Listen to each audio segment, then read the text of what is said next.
Pessoal, vamos lá então. Continuando a nossa estrutura de peça, do qual eu denominei aqui resposta à acusação parte 1 e parte 2, mas eu repito para vocês, eu já vou fechar nesse vídeo agora, como escrever essa resposta à acusação no estágio e como escrever isso na prática, né? E esse modelo, esse checklist que eu estou passando, vai servir inclusive para outras peças que nós vamos depois voltar a falar, tá?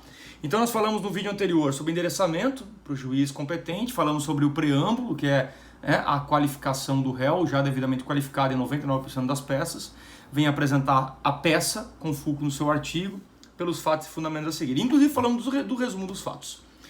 Número 2, preliminares.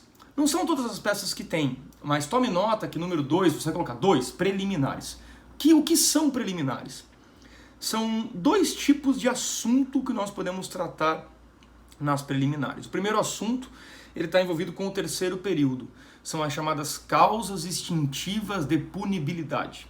Toda vez, na verdade, que prescrever, decair, morreu, tornou-se perempta a queixa-crime, renunciou, fez a retratação, toda vez que houver, na verdade, atos dessa natureza, extingue a punibilidade do agente. Perceba que a forma natural de extinção da punibilidade de um agente é o cumprimento de sua pena.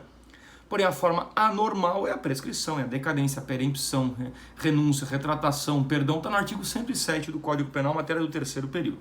Se isso acontecer, você vai atacar em preliminar. E aí vai funcionar assim, 2 preliminares, 2.1, dá prescrição, vai tratar do assunto. 2.2, dá decadência, vai tratar do assunto. 2.3, entendeu? Sempre com títulos e subtítulos. O segundo assunto que você trata nas preliminares se chamam nulidades, aí é matéria do nosso M3. As nulidades estão previstas no artigo 564 do Código de Processo Penal. São vícios de ordem processual. Falta de advogado em audiência, falta de exame pericial, cerceamentos de defesa em geral, ausência de citação. Tudo isso, na verdade, são causas de nulidade que são tratadas em preliminar. Por quê? Porque assim, preliminar e mérito, que é o número 3, são o coração da peça. Porém, pensa que a preliminar vem antes do principal. Então, se um juiz analisa o processo e verifica que está prescrito, se um juiz verifica o processo e verifica que ele é nulo, ele nem entra na discussão do mérito, que seria, na verdade, a discussão para se dizer se o processo, se o réu é culpado ou inocente. Porque é lá no mérito que trata de se o réu é culpado ou inocente. Tá vendo? E na Rigueta eu achei uma nulidade aqui, ausência de citação. 2.2, dá nulidade por ausência de citação. 2.30, não interessa quantas vão ter. O que interessa, na verdade, é que, preliminarmente, o juiz avalia situações em que não se discute se o réu é culpado ou inocente. Uma vez prescrito, o processo arquivou. Uma vez nulo o processo, anulou o ato ou o processo inteiro. Ou seja, eu nem discuti se você é culpado ou inocente. Ele é melhor, consequentemente, do que ser julgado no mérito, tá? Bom, então, endereçamento, qualificação. Número 1, resumo. Número 2, preliminares, certo? Nulidades e causas extintivas de punibilidade. Número 3, mérito. Esse, presta atenção, vou até falar um pouco mais devagar. Eu vou te dar um checklist completo, mas você não vai usar tudo na resposta à acusação e já vou explicar o porquê. Primeira situação, você vai fazer o seguinte. Número 3, mérito. Tá? Pula 3 linhas aí, depois do número 3. 1, 2, 3 linhas, já vou explicar o porquê. E você vai começar assim. 3.1, absolvição do artigo 386. Anota isso, depois lá nas alegações finais eu volto a falar desse tema. 3.2, desclassificação de um crime mais grave para um crime mais leve. Não tem artigo porque vai depender do crime que você estiver sendo apurado. 3.3, fixação da pena base no mínimo legal. Artigo 59 do Código Penal. 3.4, afastamento das agravantes do artigo 61 do Código Penal. 3.5, reconhecimento de atenuantes do artigo 65 do Código Penal.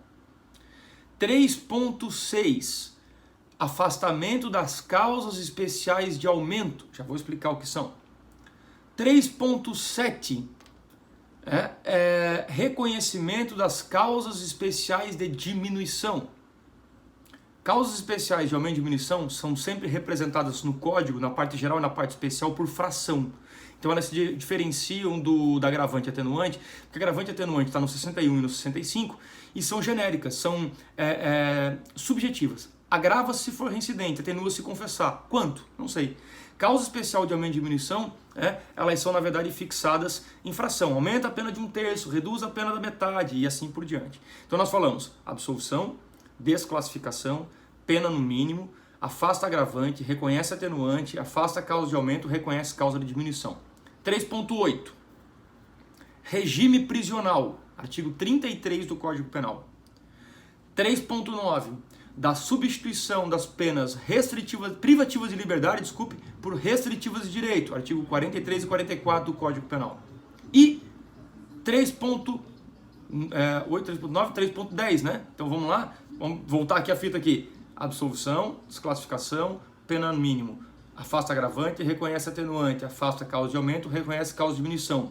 Regime prisional, pena restritiva de direito, 3.9. E sursis do artigo 77 é o 3.10. Perceba que eu te dei 10 possíveis teses. Beleza. E por que nós deixamos 3 linhas? Se você tiver uma outra caneta, aí muda a cor da caneta. Volta lá para as primeiras linhas e lá você vai anotar assim, tá? Vai botar um asterisco na primeira linha, tá? E vai escrever assim: absolvição sumária, artigo 397 do CPP. Vai abrir parênteses e vai escrever o seguinte: só se aplica na resposta à acusação do 396A. Fecha parênteses. Na linha de baixo, 2 asteriscos agora. Tá vendo? Tem 3, né? 3 linhas. Então, número 3, mérito. Primeira linha, um asterisco. Absolvição sumária do 397 só se aplica na resposta à acusação do 396A. 2 asteriscos. Rejeição da denúncia. Artigo 395 do CPP. Abre parênteses. Só se aplica nas defesas de drogas, 9.099 e funcionário público. Fecha parênteses.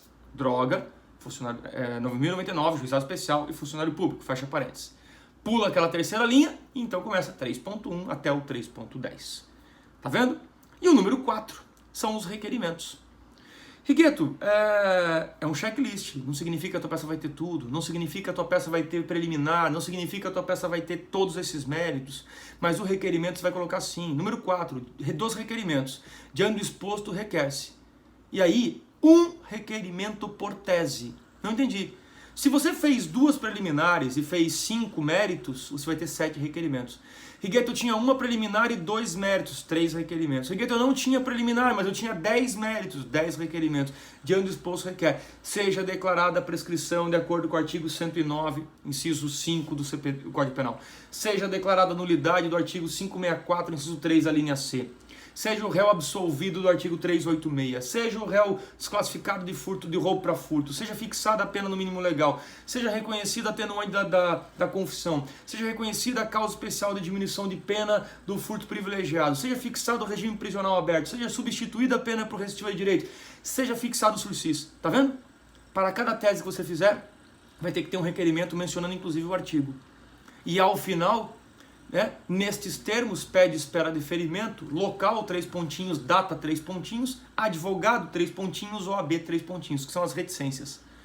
Então assim, esse é um checklist utilizado para tudo, no processo penal, repito.